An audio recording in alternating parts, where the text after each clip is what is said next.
Dans cette vidéo, on va voir 4 exercices sur le repérage des points sur le cercle trigonométrique. Premier exercice, les réels associés à pi sur 4. Donc on va placer les points associés aux réels. Pi sur 4, moins pi sur 4, 3 pi sur 4, 5 pi sur 4, 19 pi sur 4 et moins 35 pi sur 4. Deuxième exercice, on va placer les points associés aux réels. Pi sur 3, 2 pi sur 3, 7 pi sur 3, moins 2 pi sur 3, 35 pi sur 3, moins 134 pi sur 3. Exercice suivant, placer les points associés au réel. Pi sur 6, moins pi sur 6, 5 pi sur 6, 7 pi sur 6, 11 pi sur 6, 19 pi sur 6, moins 451 pi sur 6.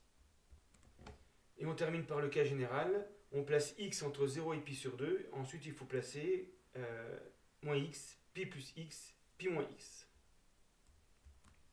Alors, premier exercice. Donc, on va déjà placer pi sur 4. Donc, on rappelle que le cercle trigonométrique, donc c'est un cercle de rayon 1. Il faut un point origine ici, c'est ce point. Et on va se déplacer le long du cercle d'une longueur, par exemple pi sur 4. Ça va donner un point. Alors, ce sens-là, c'est le sens positif. Et donc, l'autre sens, bien sûr, c'est le sens négatif.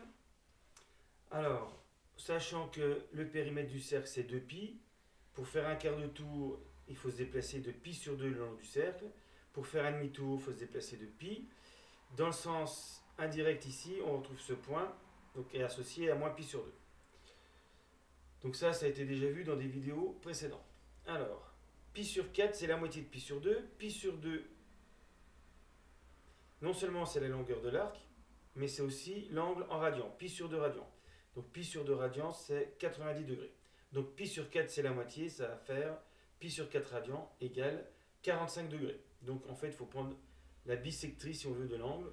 Il faut faire un angle de 45 ici. Et donc ici, l'angle en radians vaut pi sur 4. Et donc la longueur de l'arc ici, c'est pi sur 4.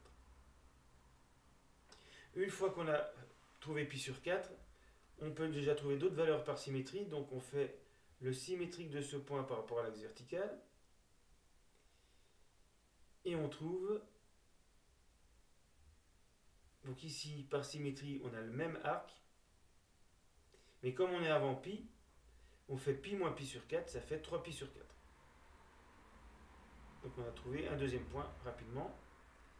Voilà, 3 pi sur 4. Ou bien vous comptez pi sur 4, puisque là il y a encore pi sur 4, puisque ça coupe en deux, l'angle de 45 degrés, pi sur 4, et puis ici on a encore pi sur 4, donc on peut faire pi sur 4, 2 pi sur 4, 3 pi sur 4.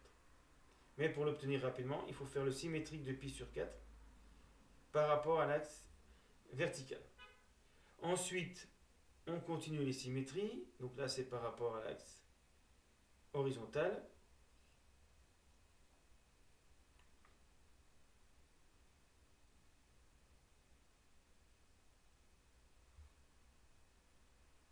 Voilà, on termine, en fait c'est un carré.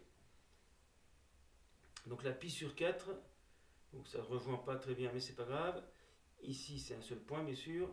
Donc là, comme par symétrie, on a encore un arc de pi sur 4, de longueur pi sur 4. Donc là, c'est moins pi sur 4, puisqu'on part dans le sens négatif. Et donc là, par symétrie, on a moins 3 pi sur 4. Donc ça, c'est des valeurs qu'on a déjà vues dans une vidéo précédente. Et donc là, on a trouvé moins pi sur 4 également. Alors 5 pi sur 4, ça veut dire qu'on part dans le sens positif. On fait une fois pi sur 4, deux fois pi sur 4, ça fait pi sur 2, 3 fois pi sur 4, 4 fois pi sur 4, ça fait pi sur 4. Et on rajoute encore pi sur 4, et on obtient 5 pi sur 4 qui donne le même point que moins 3 pi sur 4. Donc le point associé à 5 pi sur 4, c'est celui-là. Ensuite, 19 pi sur 4, ça commence à devenir beaucoup. Si je fais un tour complet, donc j'en étais à 5 pi sur 4, 6 pi sur 4, 7 pi sur 4, 8 pi sur 4. Donc 8 pi sur 4, c'est le même point que 0. Donc chaque fois que je fais un tour dans le sens positif, je fais plus 8 pi sur 4. Donc au bout de 2 tours, j'aurais fait 16 pi sur 4. Je vais retrouver ce point-là. Il me manque encore 17, 18, 19, 3 pi sur 4. Et donc 19 pi sur 4, c'est pareil que 3 pi sur 4. En fait, c'est parce que 19 pi sur 4, je peux l'écrire 2 fois 8 pi sur 4, ça fait 16 pi sur 4, ça fait 2 tours, plus 3 pi sur 4. Et en fait, les 2 tours servent à rien. Seul le 3 pi sur 4 est important pour situer le point associé à 19 pi sur 4. Et c'est pour ça que 19 pi sur 4 et 3 pi sur 4, ça donne le même point. Alors pour moins 35 pi sur 4, c'est un peu plus compliqué. Alors moins 35 pi sur 4,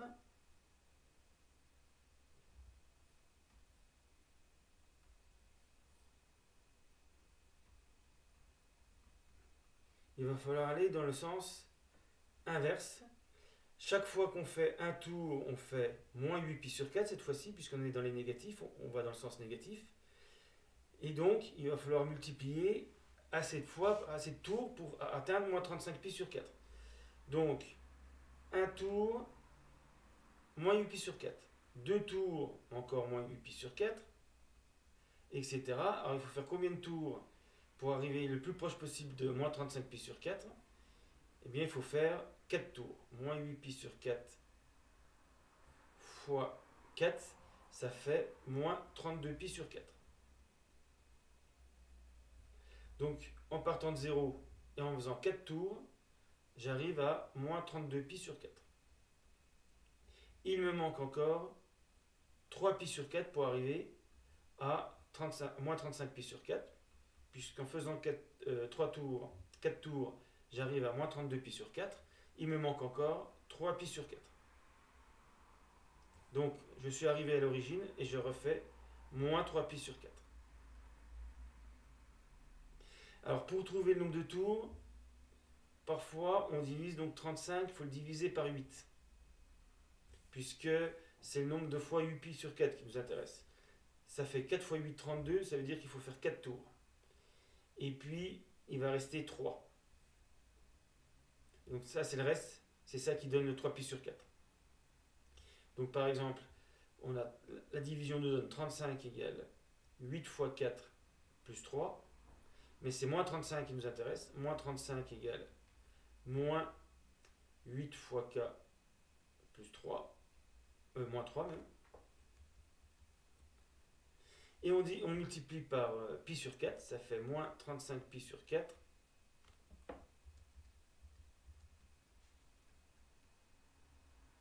Donc il faut tout multiplier par pi sur 4, ça fait moins 8 pi sur 4 fois 4, là il ne faut pas multiplier deux fois, moins 3 pi sur 4.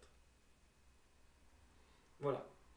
Donc voilà comment on arrive de façon systématique à trouver la position exacte. Bon, là c'est un peu compliqué. Donc la méthode qui consiste à regarder combien il faut faire de tours, et puis après voir ce qui manque pour trouver le point marche très bien. Donc je reviens à mon dessin, ici, donc en partant de 0, 4 tours, à l'envers, moins 32 pi sur 4, et encore moins 33, moins 34, moins 35 pour arriver ici. Donc le point associé à moins 35 pi sur 4, c'est le même que celui qui était associé à moins 3 pi sur 4. On va passer maintenant au point associé à pi sur 3. Et puis tous les dérivés. Alors, pi sur 3, c'est 60 degrés. Donc, si vous avez oublié comment convertir, il faut se souvenir que pi radian, c'est 180 degrés. Donc, pi sur 3 radians, c'est 60 degrés. Donc, pour avoir un arc sur le cercle trigonométrique de pi sur 3, il faut un angle au centre de pi sur 3 radians, donc de 60 degrés. Donc, je fais approximativement 60. Et donc là, j'obtiens normalement pi sur 3.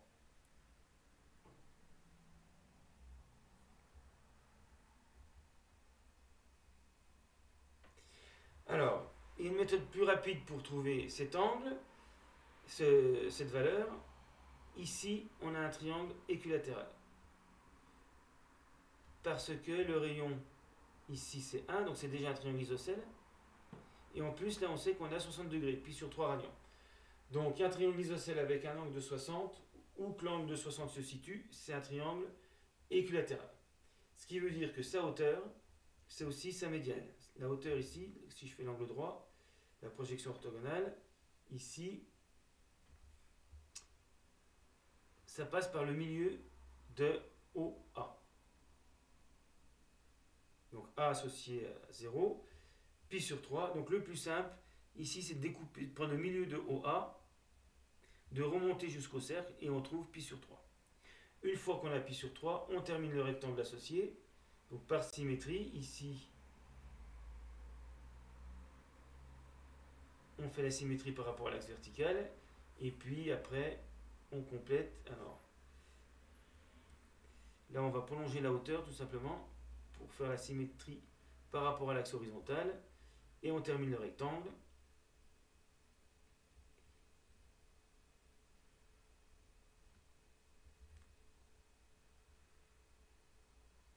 Voilà. Alors, combien valent les autres sommets? À quelle valeur sont associés les autres sommets du rectangle? Donc ici, on a un arc qui vaut pi sur 3. Et donc ici, on a aussi pi sur 3. Il est situé juste avant pi. Pi moins pi sur 3, 2 pi sur 3. Et puis après, dans l'autre sens, c'est plus simple. Ici, on a la même longueur d'arc, mais dans le sens négatif, donc moins pi sur 3. Et là, on se déplace de A vers ce point-là, d'une longueur de 2 pi sur 3, mais dans le sens négatif, donc moins 2 pi sur 3. Donc déjà, on a résolu quelques situations. Alors, 7 pi sur 3, ça peut encore se compter. Pi sur 3, 2 pi sur 3, 3 pi sur 3, c'est pi. 4 pi sur 3, on retrouve ce point-là. 5 pi sur 3, 6 pi sur 3, on retrouve A, parce que 6 pi sur 3, c'est 2 pi. Donc ça va remplacer le 8 pi sur 4 de tout à l'heure. 6 pi sur 3, il faut encore pi sur 3 pour faire 7 pi sur 3. Et donc 7 pi sur 3, c'est le même point que pi sur 3. Parce que 7 pi sur 3, c'est 6 pi sur 3, donc 2 pi, plus pi sur 3. Donc il y a un tour qui ne sert à rien.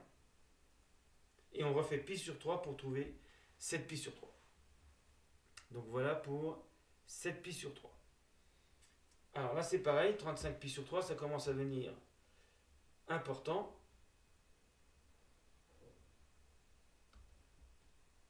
Donc 6 pi sur 3, ça fait un tour. 36 pi sur 3, ça fait 6 tours. Donc là, je pourrais mettre aussi, pour A, 36 pi sur 3. Donc, il fallait que je m'arrête juste avant pour faire 35 pi sur 3. C'est ce point-là. 35 pi sur 3 plus pi sur 3, ça fait bien 36 pi sur 3. Ça fait 12 pi. Et 12 pi, c'est 6 tours. Donc on est bien sur ce point-là. Donc là encore, on peut éviter un calcul compliqué. 35 pi sur 3, on le trouve assez simplement. Par contre, pour moins 134 pi sur 3, il va falloir faire un petit calcul. Alors, pour moins 134 pi sur 3, il va falloir partir dans le sens négatif. Alors, un tour à l'envers, ça va faire moins 6 pi sur 3. Puisque ça fait moins 2 pi. Donc il faut en faire suffisamment pour arriver à 134. Donc on va diviser 134 par 6. Ça fait 22, ça vous le faites à la calculatrice, 22 fois 6 ça fait 132, il reste 2. Ça veut dire que si je fais 6 tours à l'envers, 22 tours à l'envers plutôt, multiplié par 6 pi sur 3, je vais retrouver le point A, origine. Et j'aurais fait moins 132 pi sur 3. Mais je dois arriver à moins 134 pi sur 3. Donc il suffit de rajouter, il suffit d'écrire que moins 134 pi sur 3, c'est moins 132 pi sur 3, moins 2 pi sur 3. Ça fait bien moins 134 pi sur 3. Donc il faut faire 6 tours à l'envers. On se retrouve au point A. Il faut encore faire moins 2 pi sur 3. Donc le point qu'on trouve, c'est le point qui est également associé à moins 2pi sur 3, c'est celui-là. Donc là, on a aussi, c'est aussi repéré par moins 134 pi sur 3. Alors, l'exercice suivant, c'est les réels associés à pi sur 6. Alors, pi sur 6, pi radian, c'est 180 degrés. Pi sur 6, c'est 30. Pi sur 6 radian, c'est 30 degrés. Donc là, il faut faire, normalement, il faudrait faire un angle de 30 degrés pour arriver à pi sur 6.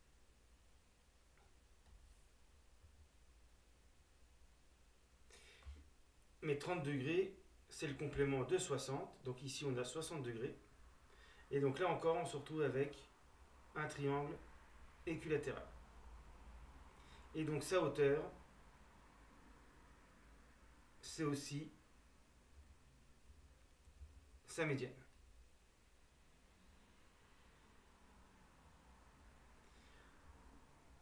Donc il suffit de prendre le milieu de OB, par exemple, ici, de faire la parallèle à l'axe des abscisses, et puis de couper le cercle, et on va le couper en pi sur 6. Donc là, on a toujours 0, le sens positif, le sens négatif. Ensuite, comme tout à l'heure, on termine les rectangles, donc par symétrie par rapport aux axes, verticaux et horizontaux. Voilà. Donc, là, c'est symétrie par rapport à l'axe vertical, horizontal. Et je termine le triangle, le rectangle. Voilà. Alors, pi sur 6, moins pi sur 6. Par symétrie, on a les mêmes arcs ici, même longueur d'arc. Donc, mais on est dans le sens négatif, moins pi sur 6. Alors celui-là, ici, on a encore une longueur d'arc de pi sur 6. Pour arriver à pi, pi moins pi sur 6, ça fait 5 pi sur 6. Et donc, si on fait le chemin de 0 jusqu'à ce point-là, on a une longueur d'arc qui va faire 5 pi sur 6. Par symétrie, ici, on a moins 5 pi sur 6. Donc, on a déjà résolu les trois premiers. Alors, 7 pi sur 6, on peut compter. 5 pi sur 6 ici, plus pi sur 6, pi c'est 6 pi sur 6. Et on a encore pi sur 6 ici, par symétrie. Donc, ça fait bien 7 pi sur 6. C'est pareil que... c'est le même point que le point repéré par moins 5 pi sur 6. Donc voilà pour 7 pi sur 6. 11 pi sur 6. Alors si on rajoute pi sur 6, ça fait 12 pi sur 6. Et 12 pi sur 6, c'est 2 pi, c'est-à-dire le tour complet. Et donc c'est juste avant. 2 pi moins pi sur 6, ça fait 11 pi sur 6. Donc il est ici 11 pi sur 6. Voilà, parce que 11 pi sur 6, si je rajoute pi sur 6 dans le sens positif, ça fait 12 pi sur 6 et je me retrouve avec 2 pi. Donc ça nous a évité un calcul compliqué. 19 pi sur 6.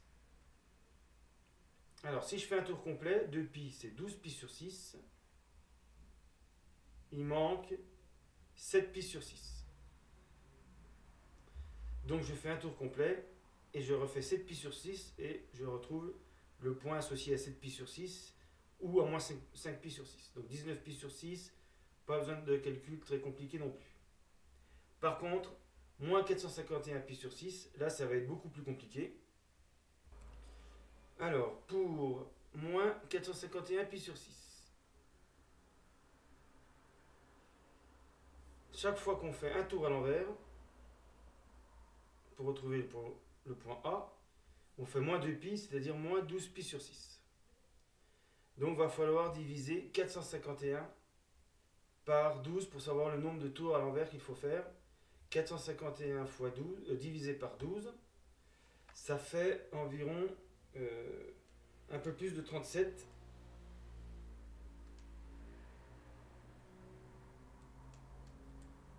Donc 37,6.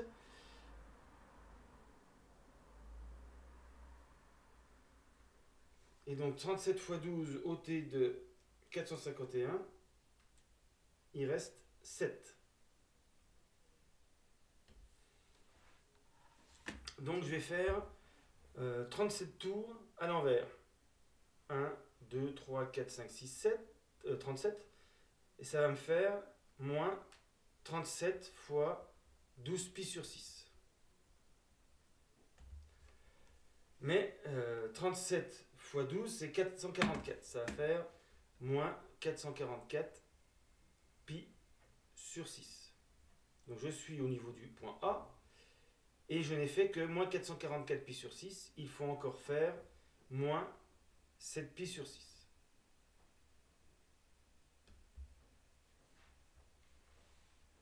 Alors, je reviens sur le dessin. Donc, au bout de 37 tours à l'envers, on retrouve le point A ici. Donc là, on a moins 444 pi sur 6. Et il faut faire moins 7 pi sur 6. Donc, ici, on va se retrouver avec 5 pi sur 6. Par symétrie par rapport au 7 pi sur 6 qui est ici. Alors, si on veut retrouver la mesure principale, il ne fallait pas faire 37 tours à l'envers, il fallait en faire 38. Si on fait 38 tours à l'envers, on se retrouve avec donc moins 38 tours. Comme chaque tour c'est 12 pi sur 6, ça fait moins 456.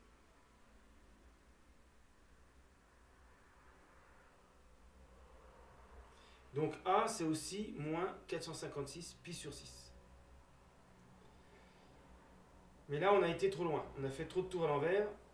Il faut rajouter 5 pi sur 6 pour retrouver moins 451 pi sur 6. Mais là on retrouve plus rapidement le 5 pi sur 6.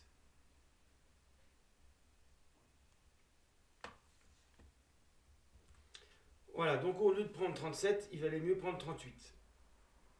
Donc dans ce cas-là, à la calculatrice, quand on divise 451 par 12, on trouve environ 37,6.